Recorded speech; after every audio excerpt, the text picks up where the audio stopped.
ชุนเนี่ยกันมีพุ่มเนี่ยหินกันที่ลักตีนอิลมเท้าสิโลน้อมตีนจำพังจีนเท้าสิที่ข้ากบนส้มนะตูโปรแกรมประคัดหนัก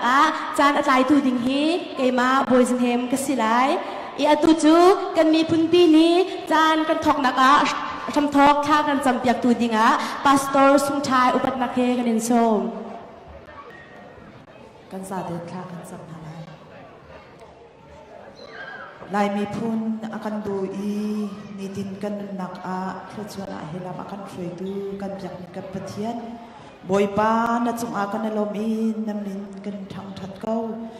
บอยป้านังมาโดดนักเลลำช่วยหน้าทองอินเอาบอยสมศรีเลบอยขัดนักกันลายมีพุน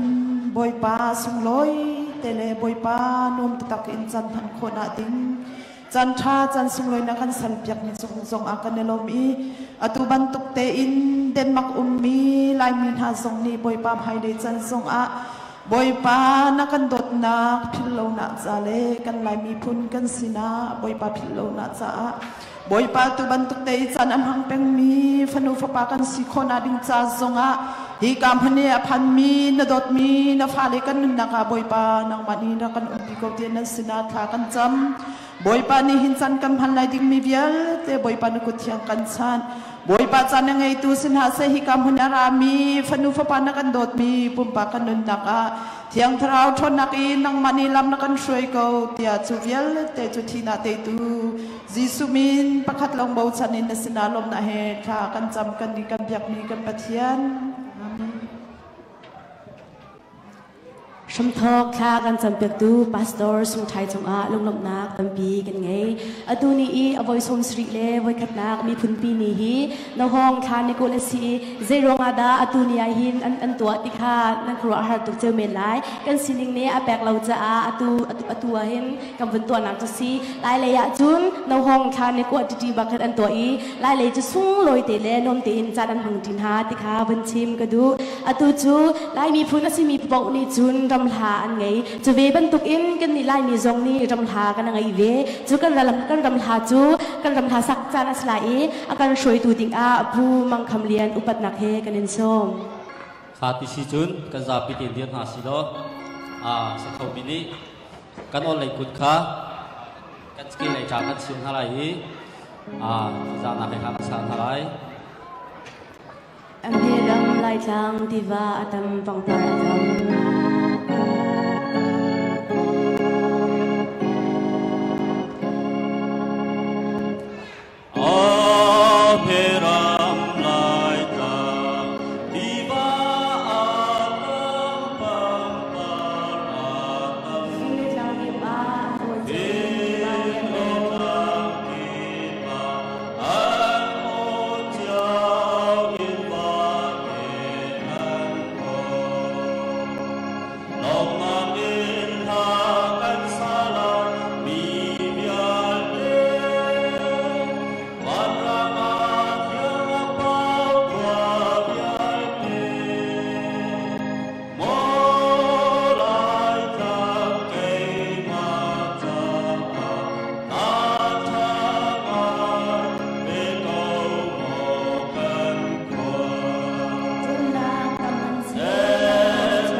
รำไทยนักช่วยตูกูมังคำเรียนจุอาลุนาตัมบีกันไงตูจันจูซีซีดีเคอินลบนากุชิมัสไลจานอันทิมยักตูดิกาซีซีดีเค President อิสไลสังขารอุปนาเฮเอนโซ Hallelujah! Oi pamit hang chinin ko se ibat tabe koi sorcery le koi kan ha chin put bi ni ko ni chan tha kan be tu kan be matian sa ga min thang chen ko se gu after me day of welcome l3 ya right declare for see ya here after me day chosen tag to good first our families will taga eli dia committee marking at 71 år for Chin National Day her i Ringe. Tak til alle, der har hjulpet os. Chin-folket fællesskab her i Danmark.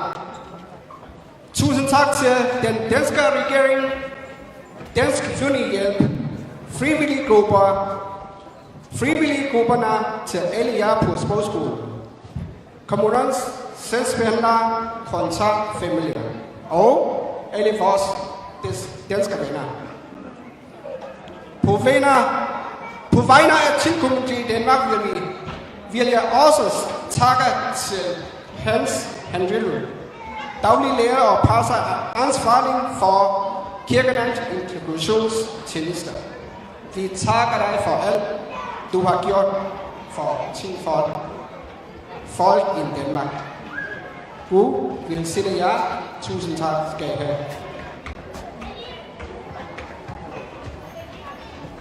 Nin sana kan min pun ni sungoi din arami lamha lamnai nulepa ulanau fanavial te dan dilak sunga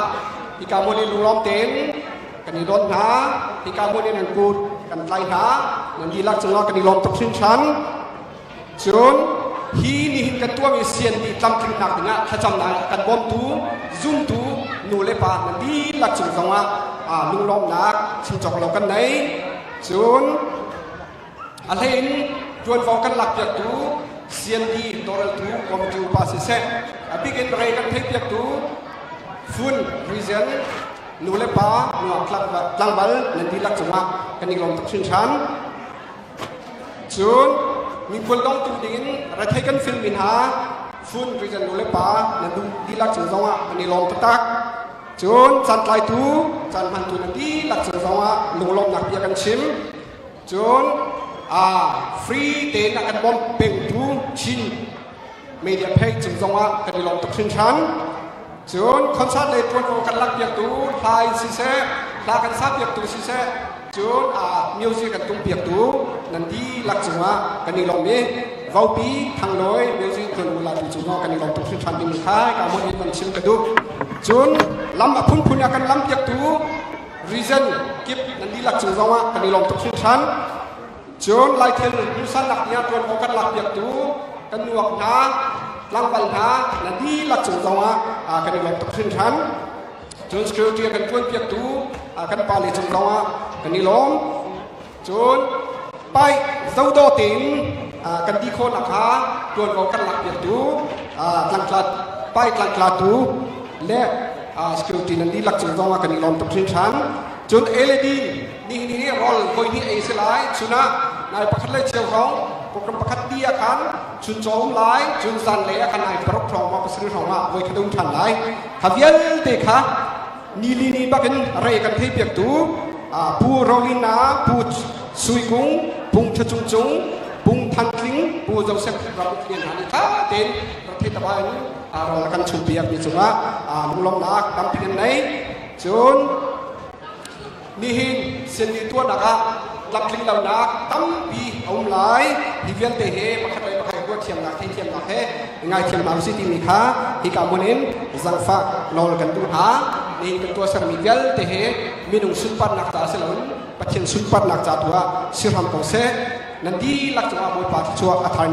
ลุงกงเซที่มีค่ะดองนักชิมกระดูลุงลมนักตั้มปีกันไหน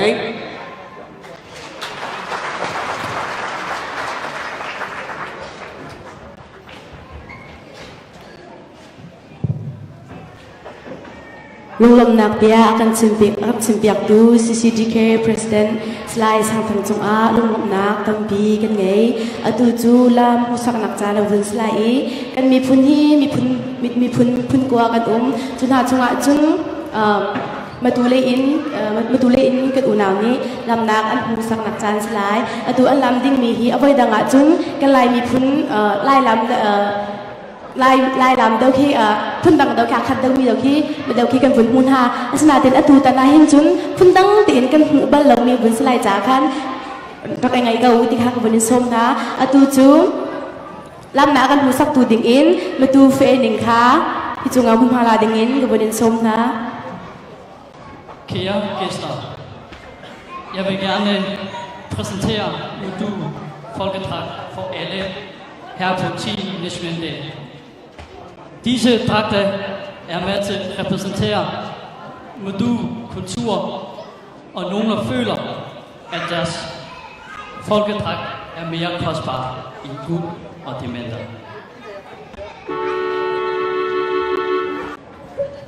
Modul Yoya Aka Kayama Pibara Kimya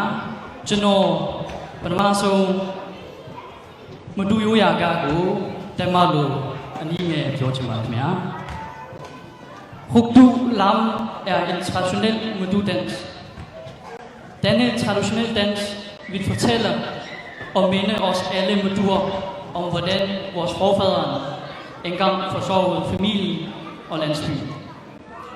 Vores forfædre var jo landmænd, og de opholdt sig højt oppe i bjergene, hvilket betød, at de ikke kunne anvende maskiner, som man gjorde i Danmark, Holland, USA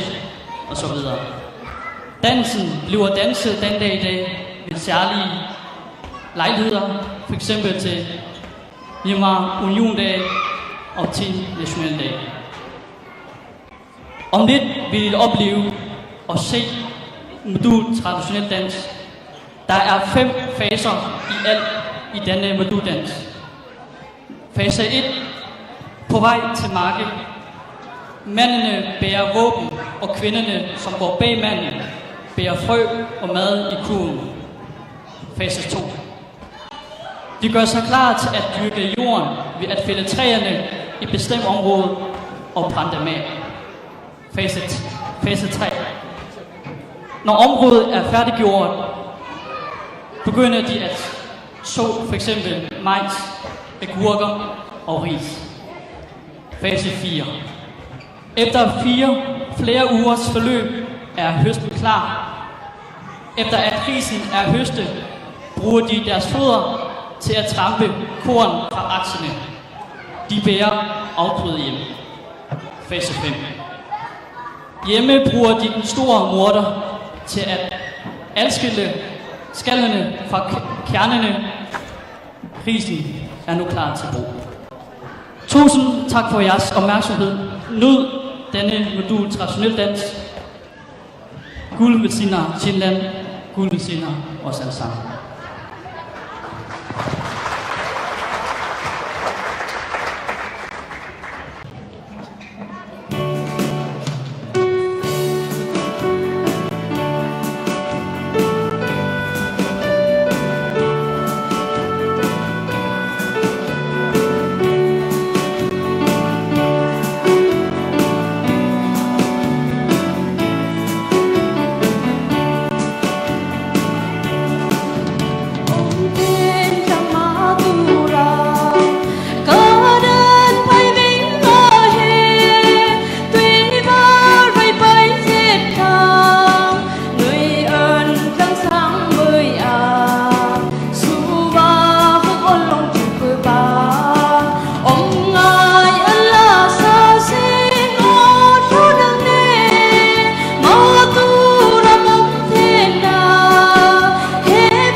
กันมีพุนลามอินอากันหูสักตูไม่ตูกันมีพุนจงอาลงลำนักตั้มปีกันไง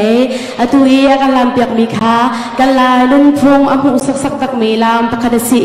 นั่นลงอำหูตุกเจ้าลายเดียราชนากันไงอาตูจูกันจานกันเปรีเกาลายเราจะแบกหนักอินจาหลักหนักจานสลายจนเวลาตัวดิ่งอาเมจูเลนอุปัตนักเฮกันดินสมนะกาลมเดมักรำเฮกูลายมีตำเดียวให้กุ้มไทยงาของกระลุมจังเฮมาชงอาเดมักขวบเฮเดมักรำปีขวบเป็นเต้มินแคทนักที่มีเฮอัมหูมีเฮกันไทยต่ออาจจะอันนุ่มตุกีเราที่มารอจะกันนิมิตจุเลนเฮอตุยมินแคทนักเราจ่าเฮอตุอวิชมสรีลาวีแคทกันมีพุนนี่เฮมินแคทนักมาเปรียบเด็กข้ามาขัดติดตัวนักกันบันไดมีจะกันบันเดียวนักเฮ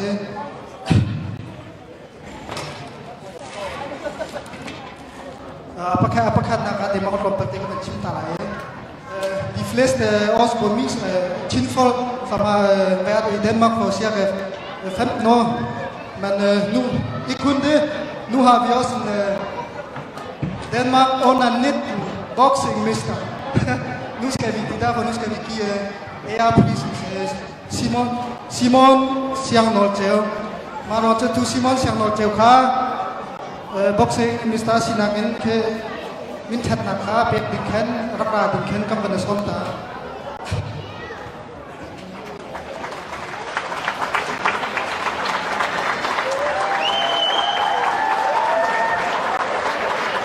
ama he len vi ton bia len vi boxing club ton bia aun bal lomi kum som sri chung Mr. An sikho ti lomi meche record atua tu se kan ku vemek pek ta ha seมาจากกันเกี่ยวมีโจนักมาซิมอนโจกุมไทยกวาดังเดนมาร์กมิสเตอร์สเกปในทุกๆสินอเอ็ดซูเปอร์เบนทามเวกสองงาและเป็นฮีอินสองงาและปรุกคิลูกันลักบ็อกซิ่งของรวมนักอันตัวเมียไตนักนำหูจ่ากันนี้ซีซีดีแค่รำชมุมชินมิจูเลนรีจินนี้ฮีมินแทนนักเราจ่าจูเฟบรุอารีนั่นไรรู้2019ชินเนสเนลได้ตัวนี้กันอินเบกผู้ Chairman Tin Chung Lian Secretary Van Chiu Lian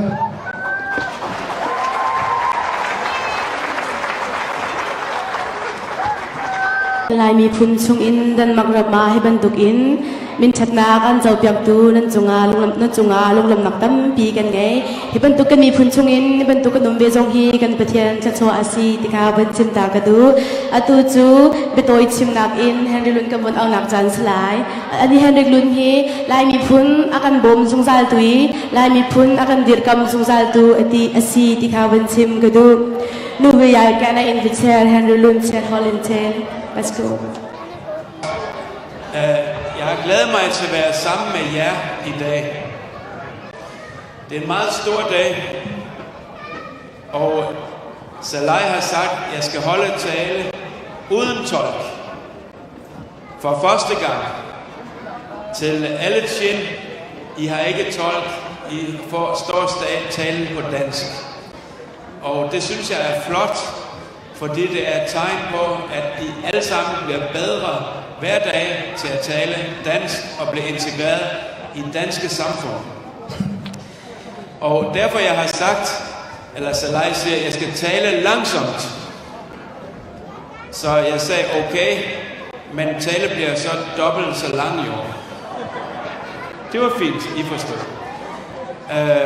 Jeg er også glad, fordi at for 15 år siden, i 2003, jeg mødte de første Chin-folk i Danmark på Fyn. Bagefter, de ringede til mig fra Bornholm og sagde, der er også Chin-folk i Bornholm. Bagefter, de ringede til mig og sagde, der er også Chin-folk i Jylland. Og jeg er glad for at have samarbejdet med alle jer fra Chin i 15 år. Og jeg vil sige til jer, at i dag føler jeg mig også lidt som Chin, fordi nu har jeg fået en rigtig dejlig Chin-jakke. Så I kan ikke se forskel på mig og jer. Er det rigtigt? Vi ligner hinanden. I hvert fald med jakke. Jeg glæder mig over alle ting, som vi har oplevet sammen, når jeg ser bagud. Og når jeg ser, I holder 71 år National Day, 71 år siden, I holder hvert eneste år, så jeg siger til jer, jeg har kun 15 år jubilæum med jer. Men jeg glæder mig også til at samarbejde i fremtiden. Vi har lavet mange gode ting i fortid, når vi har mødtes, men i fremtiden, vi kommer til at opleve flere ting sammen. Jeg er meget glad, fordi at vi kan have nye arbejdsområder. Og ham der mand, som lige tager billedet af mig fra Skjern. Ham der, hej. Vi har nu fået lov til at sende den første container til Finland. Og Emanuel, du har sendt afsted, har du ikke det? Han siger jo, det kan jeg høre. I fremtiden vi gerne vil sende mange container til Finland, fordi at vi vil gerne hjælpe Finfolk, som er tilbage i Finland, hjemme i landsbyen. Og vi kan gøre stor forskel ved at hjælpe dem tilbage i Finland. Og nu har jeg også besluttet, at inden for næste år, så vil jeg også gerne besøge Finland. Så jeg vil rejse derude og besøge landsbyen derude og se, hvor I kommer fra. Det er altid, alle mennesker kommer et sted fra. Og I er alle sammen, de fleste af jer, som er gamle, I er født i Finland. Alle børnene er født i Danmark. Det kommer jeg tilbage til. Men jer, der er født i Finland, I husker, hvordan bjergene var. I husker, hvordan maden var. I husker, hvordan musikken var. I husker, hvordan familie er. Og I har jeres Tjen-kultur med jer. Og det er meget vigtigt, I bevarer den. Jeg siger det som dansker. Det er vigtigt, I bevarer og husker, hvor I kom fra. Det er også vigtigt, at I også bliver integreret i danske samfund. Og derfor er jeg meget glad for, at I har den første Danmarksmester i boksning. Og jeg glæder mig i fremtiden at høre, når I står her, I siger, nu vi har mester i boksning, vi har også mester i fodbold, vi har også Danmarksmester i badminton, vi har også Danmarksmester i andre ting i sport. Men jeg glæder mig over en dag næste gang. Jeg har besluttet næste gang, vi skal stemme til kommunalbestyrelse i valg i kommune, at vi vælger en fra Tjenfolk, som bliver medlem af kommunalbestyrelse i Esbjerg. Eller Ringe på Fyn. Eller Bornholm. Så I skal love mig, at tegn, når man bliver integreret, I også bliver en del af samfundet, så I også bliver en del af sport, I bliver en del af politik i Danmark, og I er med til at forme Danmarks fremtid. Jeg glæder mig rigtig meget over, at I er her, og I er også er kommet til Danmark med kristen baggrund, fordi at Danmark er også et kristent land, og derfor I har mange fælles værdier, når I er her i Danmark. Og det kan vi glæde os over, at vi i fremtiden kan have fælles fremtid på kristen grundlag også. Sidste år havde jeg inviteret nogle politikere fra Danske Folketing. De kunne ikke komme i år, fordi vi skal vælge nyt Folketing i år. Inden for 3 måneder, vi har ny Folketing i Danmark. Og så vi skal ind og besøge de nye medlemmer i Folketinget. Ikke de gamle, de nye medlemmer i Folketinget. Og de har sagt, at så vi skal planlægge, at I kommer med ind og siger, at besøger dem, og det bliver rigtig godt. Jeg er glad for at se også, at I kan samles så mange år efter år. Og i fremtiden skal vi også i Danmark planlægge om der skal komme flere flygtninge til Danmark. Det er et meget svært spørgsmål i Danmark. Jeg håber på, at vi kan få nogle flere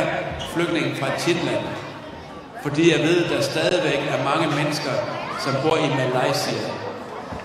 Og jeg ved, at der bor mange Chin-folk i hele verden. Og nogle gange, jeg møder mennesker fra USA, fra Holland, fra Norge, som også samarbejder med Chin-folk, når de er der. Og på en måde, I er spredt i hele verden, og I kan finde jeres mennesker i Australien, USA, Europa, Norge, Danmark, Holland og andre lande, i Indien. I skal vide, at danskere også er rejst ud i hele verden. Så der findes mange danskere i hele verden, mere end 300.000, og de bor alle mulige steder. Og når jeg har besøgt USA eller besøgt Asien, så kan man møde danskere, der bor der. Så det betyder noget for alle mennesker i hele verden, at man holder sammen som folkeslag og den gruppe, man er. Jeg glæder mig til at samarbejde om mange ting i fremtiden. Ikke bare container, men også projekter, vi kan lave sammen i Burma og specielt i Thailand. Fordi jeg tror, at alle de unger, I har, og børn og unge, som er i Danmark, de får mange gode uddannelser. Og mange af de gode uddannelser, I kan rejse hjem og være med til at hjælpe landsbyen i Thailand med bedre vand, med bedre elektricitet, med bedre hus, med bedre arbejde, med bedre mad, sådan så at I bliver til en velsignelse, blessing for jeres folk hjemme i Thailand. Og det er det, jeg håber på og beder for. Jeg har lige læst en rapport om en ung mand, jeg ved ikke om han er her, som har besøgt Thailand i 3 måneder. Er han her? Er det dig? Okay. Jeg har læst, at du har skrevet, at du er blevet for meget dansk. Fordi at der også er mange forskelle, som du har oplevet. Men jeg glæder mig til at snakke med dig bagefter. Jeg håber, mange får lov til at kunne rejse hjem og hjælpe Thailand til at have en vækst og god fremtid. Sådan så at det ophold, I har i Danmark, det bliver til en blessing og velsignelse for hjemlandet også. Og jeg vil læse en lille ord fra Bibelen, fra Filipperbrevet, hvor apostlen Paulus, han siger, jeg er overbevist om, at han, som har begyndt sin gode gerning i jer, vil fortsætte ind til Jesu dag. Som kristne, så er Gud vores fundament. Det er det vores fundament, vi bygger liv på. Som kristne ved vi, at Gud er med os hver dag. Vi kan alle sammen huske, hvordan Gud har været med os i fortiden. Og Paulus skriver, at han er overbevist om, at Gud er med os. Men han er ikke bare med os i dag, han er også med os i morgen. Gud er med jer hver eneste dag. Gud er også med jer i fremtiden. Og Gud er også med de mennesker, der bor i Thailand. Gud er også med de Chin-folk, der bor i Norge, og som bor i Holland, og som bor i USA. Og på en måde kan vi sige, når vi kender Gud, så har vi også kontakt med hinanden, fordi vi har den samme Guds ånd, som bor i os. Derfor kan vi have fortrøstning og håb for fremtiden, når vi ved, at Gud vil hjælpe os hver dag, og i morgen og i fremtiden. Han vil give os kræfter og styrke i hverdagen. Han vil give alle jeres børn og unge kræfter og styrke til at tage god uddannelse i Danmark. Han vil give jer kræfter og styrke til at leve et godt liv i Danmark og få uddannelse og arbejde og have det godt sammen med familien. Og hvis I oplever problemer, så ved man, at vi kan altid gå til Gud, og han vil hjælpe os. For han har lovet, han er med os alle dage indtil verdens ende. Altid er han med os. Og det skriver Paulus dengang til mennesker, som bor i Filippi, og han skriver det også til os i dag. Med de ord vil jeg sige stort tillykke med nummer 71 nationaldag. Og jeg glæder mig til nationaldag nummer 72 næste år. Næste år, når jeg kommer, Salai, jeg tager billeder ligesom Emmanuel. Jeg tager mange billeder fra Finland og viser næste år. Er det aftale? Og jeg glæder mig til at se de der projekt, I har lavet i Finland, som bliver til blessing for jeres folk. Gud velsigne jer.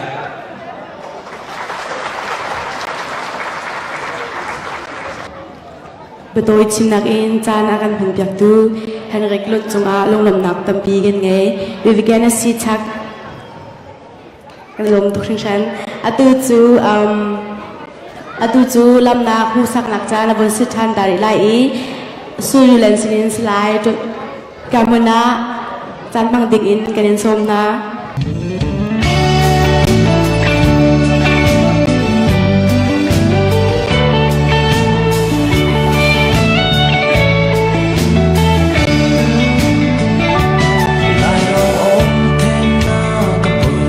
Hãy subscribe cho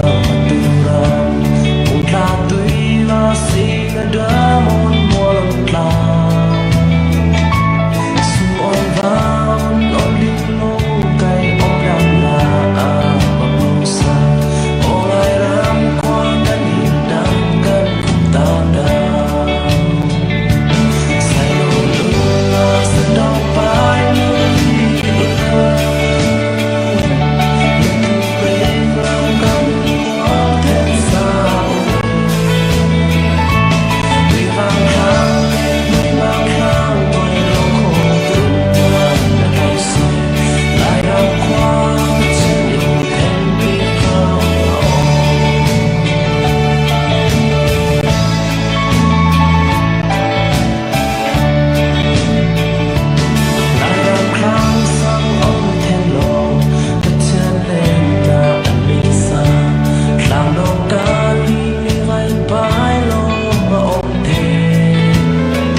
ดูอนุงตุกมีกันหลายล้ำกันนึงพุงอินอากันหูสักดู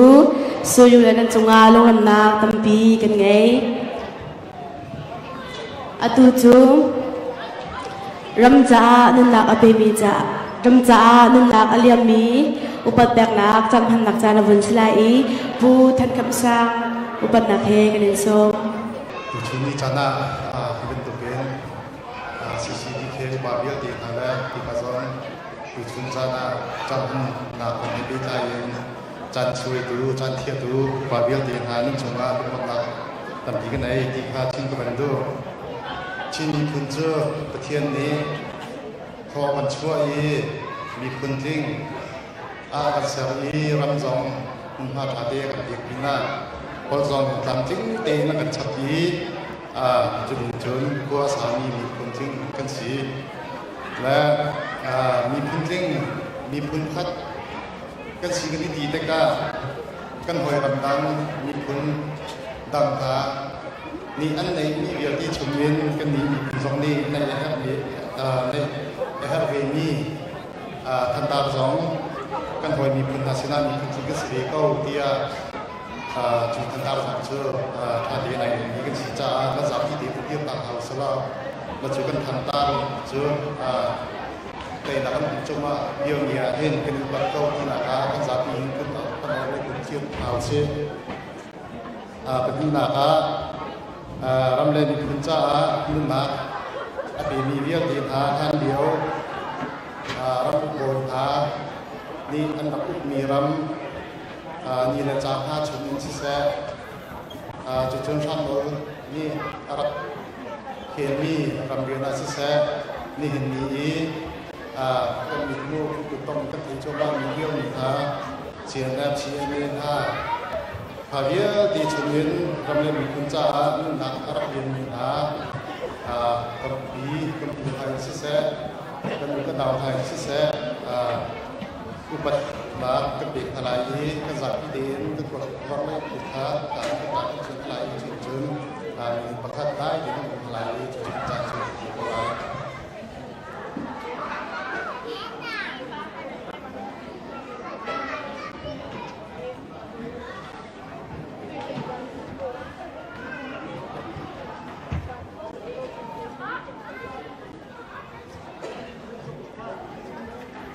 ลงลำดับตามปีกันในกระจับยิงกันจุดล้าน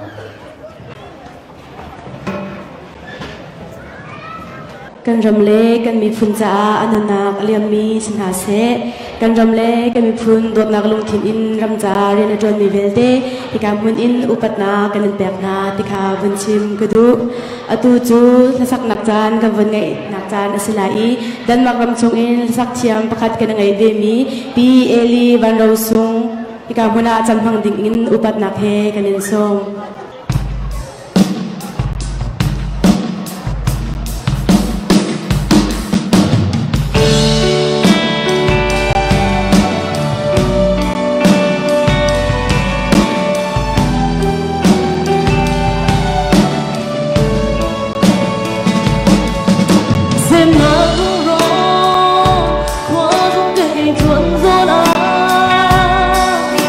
bao ai dâng thang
sakadu bi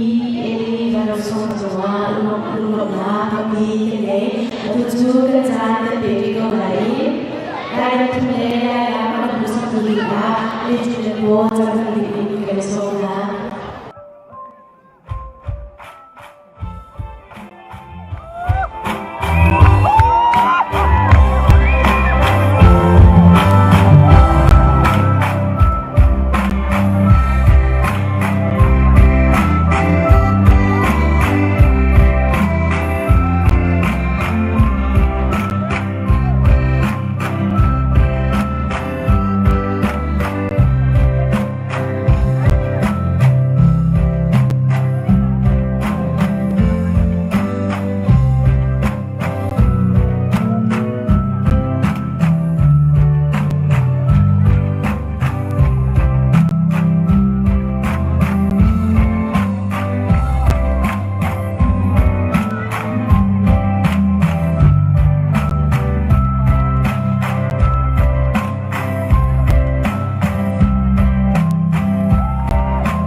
กันมีพุนลามอินอากันมุสักตูมีจุกแลนนันจงอาลงลมนักตัมปีกันไงอตูจูกันจานกันฟุนเปริโกไลกันมีพุนบีนีอาโทเกนากองอากันชิมตูดิงินปูสไลตอกเจลอุปัตนักเฮกันนินส้มลามโดโดลามพุนนาวุนเจ้าหนุ่ยมีเบชิมวุนไงอีเจ้าหาไงก็เลยจะต้อยตีหลอกชิมเลยมั้งโอ้ยส้มสิเลยโอ้ยขัดนักกันชินมีพุนปีนี้เบต้อยชิมนักจานนักเปตุนะตอนว่าไงตูนั่นจะพิเตจงอาลงลมนักกันไงวัเลยจงมีพุนประคัดเดียร์มุนินอดียร์เขามีพุนตั้มปีนารักมันเห็นมีพุนนี่อันไหนเรามินตั้มปีกอรำชงจุชิมละวัเลยจงเห็นจูมีพุนปุยกลิงอดียร์เขาจังมีรำตั้มปีนามีพุนนี่อันไหนเรามินหาลักกันนี่ชินมีพุนนี่กันในมีเฮกันนี่อ้วนทาร์เลยกันจงลมเลยกันกิลเวนจงซาลดิงเฮมินุงประคัดเจียวเลี้ยงจงว่าขินมีกันมีพุนเรียนสีที่มีค่าตรงปาลเตวันชิมก็ดูกันมีพุนเป็นยาถกหนักจูกุมฟตินเตชิมเล้งมังสีนั่นเทกแล้วมังก็เลยอามรู้สิมีเตตุข้าต้อยเตนชิมกาจอมไหลมอง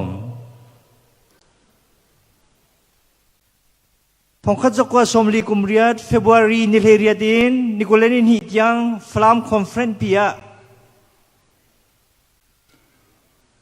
รำอุกบอยนาอุกนักเราบรรทุกินบอยชุงคาริชันเล่งมังมีอุกนักมันนันดูเดียวมีปีทีมมีอุกนักนันดูเดียวเดียมีปีสินะเบลนักันตัวที่กะมีปีนี้มีปีทีมมีอุกนักกันดูเดียอันที่จุกุม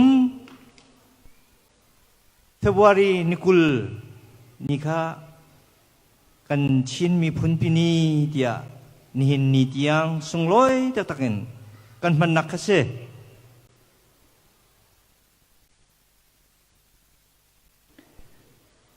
จะจุกันมีพุนตัวนเบียอนุงเป็งอีนิหินนิดยังกันมันคนอาเคเสสิมันเสลอจูกันมีพุนนี่จูกันปูกันปาเลนหานี้กันกอรำอุกตุเจ้าซาปีไทยปีนักเองจุงคาร์นี้กันมันคนอักงาดิ่งปาเลเมนะอันชัวปีเจ้าซาปีไทยปีนักเองฮีกันมันปีนี่จุงคาร์นี้จงว่าอันรักเชื่อมีเสสิมันสลอกันมาลายมีชินมีพุนลีลาชงเงินสิเสกอลุกตุทะเลนาชงเงินสิเสฮีกันมุนกันมีพุนปีนี้เฮโชเล่เล่าตาวตะค่ะอันรักดูเป็นไงเรียนอันจวนเป็นนานินปัจเจียนนี้อาการกินเวลเบียกนี่นี่ยังไงกันมันโคนักเสมาชนี้กันปาและกันปูเลน่าจูzoom ออกจากบวชนออกจากมีอันรักเสมารวงอาจุนกอรำเจ้าจะออกตูปีจงนี้กันมีพื้นนี้รักกันพร้อมปีนักเส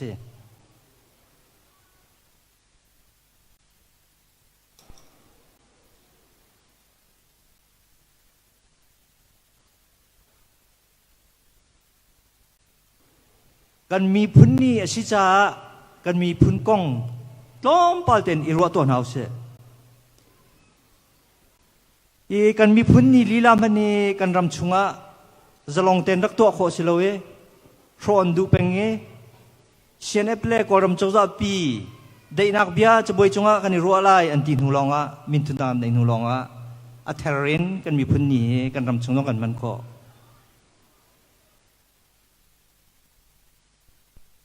กันมีพุนปีอังอันนัดมาดำเล่าใจเดียร์มันนักันเดียร์ที่ข้านี่ชุนอาเจ้าตัวหนาวเสียวันเลยจงว่าเห็นคลาวเวียเตลักะที่นุ่งอาชีพมีอัฐาลูมีดาวจู มีพุนเต้าใช่มีพุนเต้าปุ่มปากเต้าเขาจะวมริเชจูมีพุนเต้าจะเจนดาทอกกันฮอลกันจ้ากันเบียเลล่ากันนุนพุงกันเท้าจุนกันมีพุนจะเต้าก็เลยกอลพุงทุกอาเจนตีวลัยดอลนักเองมีพุนเต้าเขาแล้วฮอลเลจ้าเลนุนพุงเบียเลล่าเต้าจุนมีพุนเต้าเดกอรำตัวเบียจะละบิวเลเต็ดมีพุนขี้จงเท้าละอันตัวเบียลองอมจังอันเต้านักทำปิจูอันฮอลอันจ้าอันเบียเลนลาอันพุงลำอันกิลเวียนโคโลจ้าเสนินชุนะกันมีพุนสินิเฮจะอุสิลอกันรำเชียมนะกันฮอลกันจ้ากันเบียเลล่าโจนนักเชียงกันในโคโลเชียงไอ้น่าโจนนักโนกันในโคโลกันมาหน้ากันหักชิดเลียวเบลเตียต่างลีเตียงกันทอดกันจ้าโจนนักเชียงอะไรกุมกันนักโจนคอกันรำลีลามันนะกันฮอลกันจ้ากันจองโคโลเวโกลจ้าลงเตียนกันโจนตัดจังเอโกลมีพุนอันกันเสด็จนิกจังจะโจมิดมุกตองกันมุกโคมิกเสกันรำพนามันตุกเดียนหุ่นกันเดียร์ติการำท้ารำทุมนักกันพนาจนชิมฮาวโลกีกันสิจังกันมินเอาหน้าแล้วกันฟ้าเลยนะเด้งมาทดลองที่เป็นดิชนจังก็เฮเด้งมาทดเทียมนาลาเสมังนาลาเสกันที่ดูนักก็เสแล้วลายมีและลายมีกันดิชนแต่ละจุนชินมีและชินมีกันดิชนแต่ละจุนซาปีนี้กันมันมีกันฮอลเตกันดิชนดิ้งเสข้ากันฮอลเล่กันจ้าและกันเบียร์และละตาวจุนมีพุนตาวกันชัวส่วนไหลจัวจุนตรวนวาวในตูบิกจัวหอกดักกันซีโซนาวเสงักเชียนี้อันซุมบิกมีนาเลอันนี้บ่าวเชนบิกมีนาจูนูเลป้าอุเลนาวเสจักรตาจักรปานเนี่ยบ่าวเชนนะจูอันซุมนะจูนูเลป้าอุเลนาวนานี่จุนกันฟ้าแรงงักเชียที่เตค่ะลายมีและลายมีนันนี่ต้นติกาเบียกอินะลายฮอลเลนปะเทียนตั้งชัดนักมุนากันอินกันเลาเตียลายฮอลเตนนั่นมังลายที่นูเลปานี่กันโจนเปียกนาเรากันโจนเปียกนาเราที่กะอีกันฟ้าแลมีพุนเต้าทำอัทกตัวเฮนูเลปากันเสีย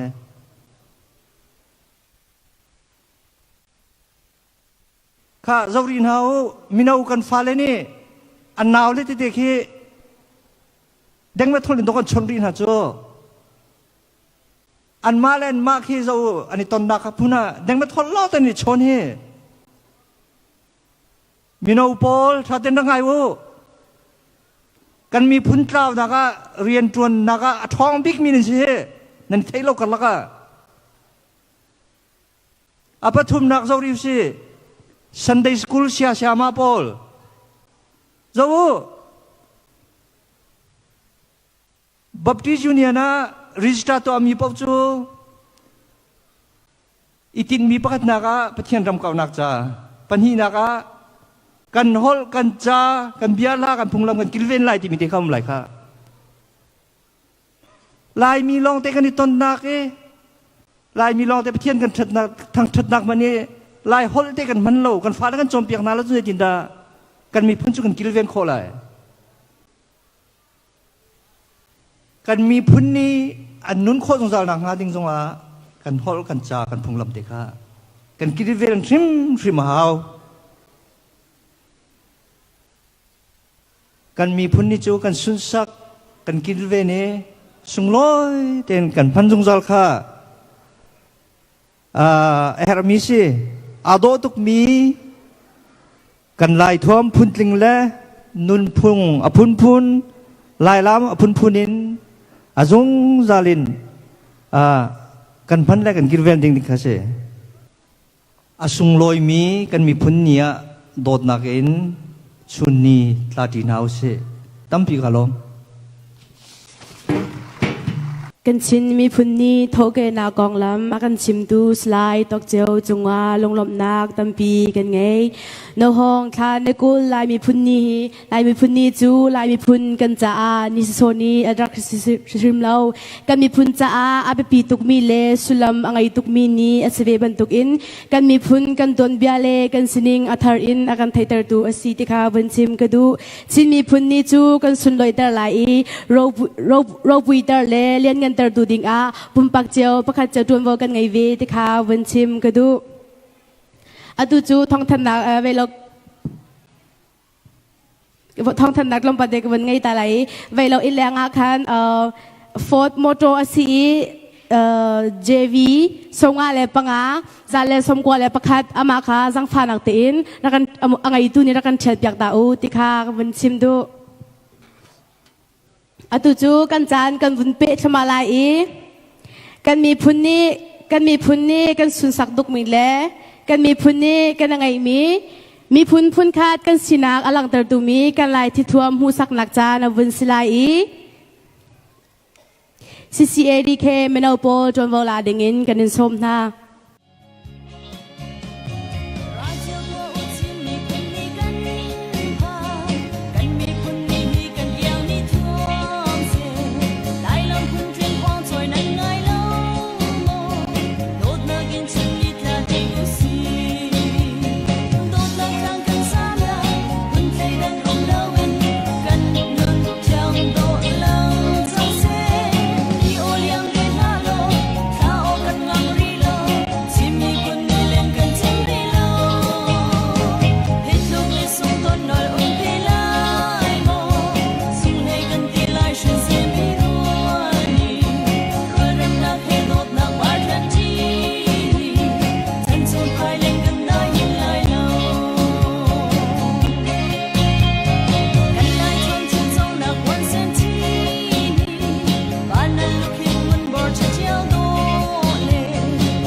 lai mi phun ni kan sun sak i du anung tuk mi kan thil thwamin akan mu sak piak tu tron bo akan la piak mi CCDK menau nan chung a lunglom nak tampi kan ngai ti ka ban sim ka du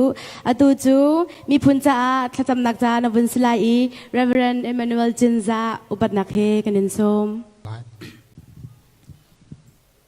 kan pathian boi pa walai chunga babel insang an rak sak thok kain nang mani walai mun zikipa narakan saramim long na he narakan check mi asi chu chunga chun kan ni chin min ha jong he mi phun pakhata narakan sari lam kal tu chung na bia chiama kan sining ding he nang ma ni na kan tin piak mi na kan khia piak mi na kan pek mi si chin mi phun kan si cha hen kan lom boi pa na min kan thak that kau kan sininga kan lom kan sinaga kan lom nang ma kho khan nak long te si kau boi pa ni nia hin chin mi phun na hi tuan bian kan chim ninga chai kan rel ninga walai chung mun zaki pa hin 1.5 million rong boi pa aum ve mi kan sitia kan thai hivial te jong hin nang ma thong si chin rama aum mi sin house si walai chung mun zaki kaki pa mi chin mi vial te cha zonga ninni ka mun chin national day Denmark ramin thakan cham boi pa amasa kan chin ram min ha ame bingan big tiang chunga nang ma thlu chu anak lung ko se boi pa chan zem zot chu ra thai si fa nak ni akan tlu ni kan ram kanuk tu na that lo rong asi seman se lo kan lom khun mi chu kan mu bal lo min ha kan thai bal lo min ha merang na mangin na thong thabia asung mi na kan thai tari zungzal nun nak nang ma an zum mi phun kan sive cha zong kan lom boi pa tak sain thin lung zong boi pa nang mani inupin leya thokan chua lo chin mi phun ni nang ma kan in phil lawi boi pa na fa le kan sinakhi bi kin chin ram mi na ni alam kipin an lang tar nang ha ding cha hi ka hun thakan cham tak salain mi phun cha rabuk nak leya rian tuan tu na foi tu vial te na zong hi ka mun so na kan pek na nang ma ti bu te le alam kipin mi phun cha than chau nak chun mang tha pe na lo an to kho na ka chin ram alam kip than chau tar tu foi tu si kau na se tharau le nun nak zonga boi pa nang ma an phil mi silawin nang ma ai lom zong zal mi phun si kau si kan pathian nong phim nak le zonga boi pa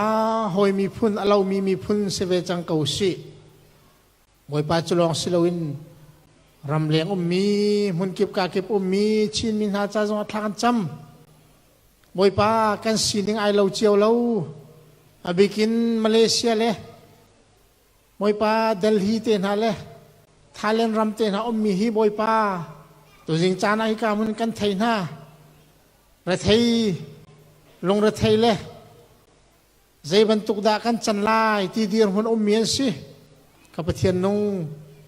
khi ka nak mun khi an dong nak srim la se boi pa nang mani khi ka ram chung kin cho kho nak lam zong kan sar pia ko na niftin te an chol chang na ka mi fir damia le kai khi nak phun zakip ton khom lak jong kilveng ko na Malaysia le Delhi le Thailand le har sat nak atong mi vial te cha hi ka mun kan cham na hi nang mani kan thai pia ko so จะลองสิเราอินมันดังกาดังอุมีเช่นมีพุ่นเวลเตซ่าจงทักกันจำบ่อยป้านางมาอันพิลเรามีพุ่นสิกาวสิกันนักรำเจียวะครีลำกัลตูนาฟ้าเลบันตุกสินักินกันนุนีกันตัวโคนักเจียวะกันรำเลยกันมีพุ่นจ้าท่านเห็นสันไลมีเตียงบ่อยป้ากันสิโคนักงานางมานี่ลำกันสวยกันนักไทยนักเลยทิลติโคทนนักจงกันเปก้าสอบบ่อยป้าเช่นมีพุ่นที่ประคัดและประคัดไอ้หน้าชัวมีไอ้อุจันมีไอ้เจรไงมีไอ้ทางลำมีสิลาวินกันตัวโคนักเจียวะไอ้บอมชันมีเลยไอ้จันปีมีเลยไอ้ทางชัดมีสิกาวสิจู่ๆนางมาจงนี่นักกันดูเปียกมีสิจุดจุนลงรัวเต็นเช่นมีพุ่นดีลักนี้กันนางพุ่นเจียวินนางมาสุนปาเลนนักเลยนางมารำจ่าจวนเขามีกันสิชิลามนางหาดิงจ่าตัวชนจ่าที่กำลังกันจำในกันไงเปียกเอาโซ่บอยปากันปะเทียนนี่จงอ่ะอะไรนะไว้สมศิลป์ไว้ขัดนัก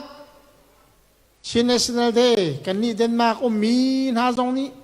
มันโคนักกันเปียกจ่ากันในลมฮีตัวโคนักดิงอ่ะตัวเราในตัวช่วยตัวปาเตเวลเตจงนางมามินส่วนนักกันเปียกนะกันปะเทียนมาเลยจงอ่ะช่วยตัวลงรัวเตเลช่วยมีจงนี้อาจูลเทียมมีพุ่นสิกาวนาสินี่จานะกันเสียนดิมันนักะรามีเวลเตจงอ่ะเวลานี้ชัวร์มีฮาร์สัตนักนั่นหัวนักพุ่นสกิบลักจงกันกิลเวียงโลกันตัวจังมีเวลเตะทอนักกันชัวร์บรรทุกินอาตางริมีกันจำพันดิ่งมีเวลเตจงอ่ะนางมาลิกันช่วยลงได้ทนวมเตนนี่กันมีพุ่นนี่กันมันมีฮีนางมาสุนปานักนรกันสารมีพุ่นกันสินักะอาจารย์นี่ประคัดและประคัดมีพุ่นกันสินักะโดดนักเฟตร์ตูลงรัวนักเฟตร์ตูสิเขาเสกันจาตางริมีเวลเตนกุศลกันอับคำตัวบอยปาจิสุมินทากันจำอนงมีกันเบียมีกันปะเทียนอามีลายมีพุ่นกันจ้าทัชวากันหัดอยากดู Reverend Emmanuel จินจาจงอาลงลบนักตัมปีกันไงที่เขาวันชิมก็ดูอตูจูกันดองนักเลยจานก็วันพันขมาจังเอ็มอตูจูกันลายมีพุ่นเล่กันลามกันลายมีพุ่นนั่นพุ่งเล่ลามหูสักนักเด้งจ้าโนจุนเลยนี้จานากันพันเปียกนักจานอสลายอุบัตินักเฮกันเน้นส้มนะ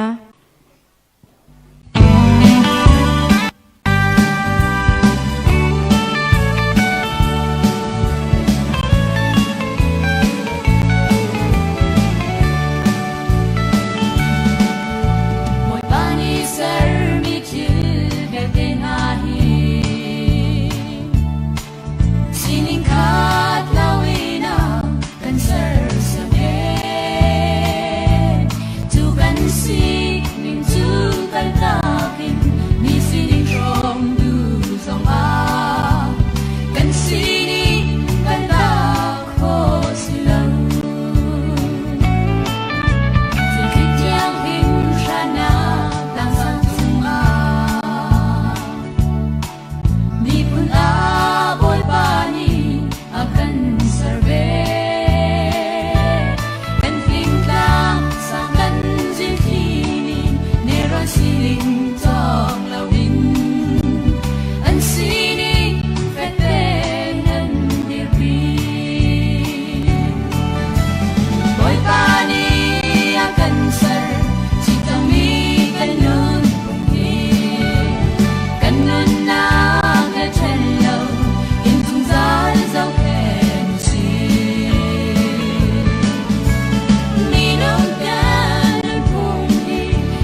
ดูอลงตุกมีกันลายนุนพุงลำอิน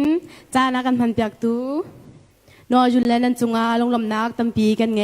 อันเทียมตุกชิงชันนี้กันลายลำฮีอาโดตุกชิงชัมเจ้าอจิมชิมเราสนาเตนตุตันจูกันลำเวียลจูมาเวลินขันดีไหลลำเจ้าก็ดูดีเก้านาทีสุนหายกุมเลยตัวรักษาชันเตวนันดีลักินติค่ะกับวันนินสมนะอตุจูกันจานอดีเลยวันพันจังเอ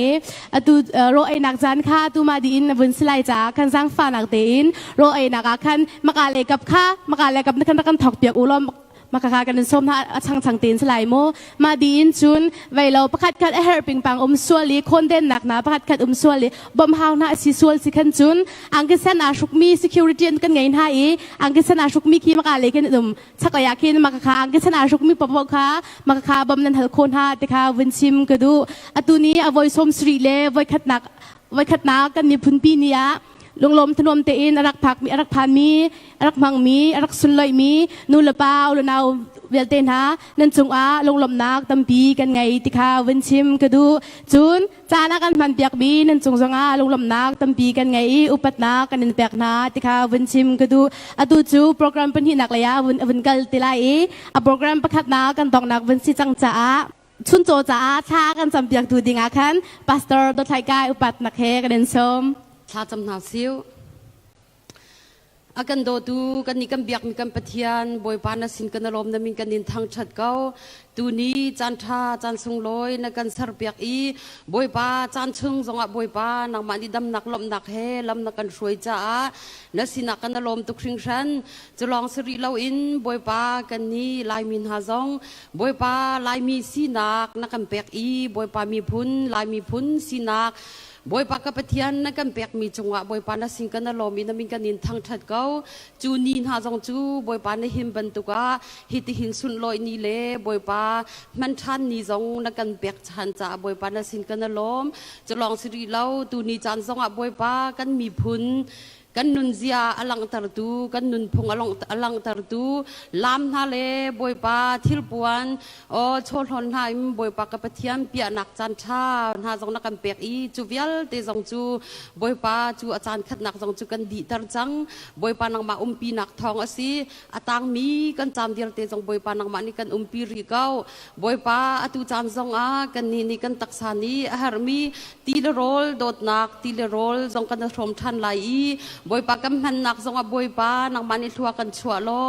กำพันติกากันไอกันดินติกา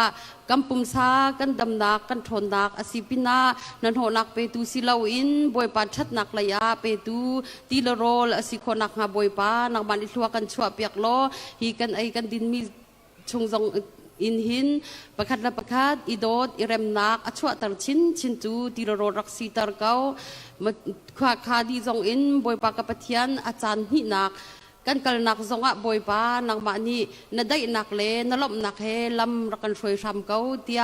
นังมาเทียงสาวสมทันบุญเลกันพันเจียมีกันจานเบียลเตจงะกันลมตุกติชิมบุญอากันคำตูนาฟาจิสุครีนมีเบาชันอินทากันจำกันนี่กันเบียกมีกันปะเทียนนุ่งอาเมนHãy subscribe cho kênh Ghiền Mì Gõ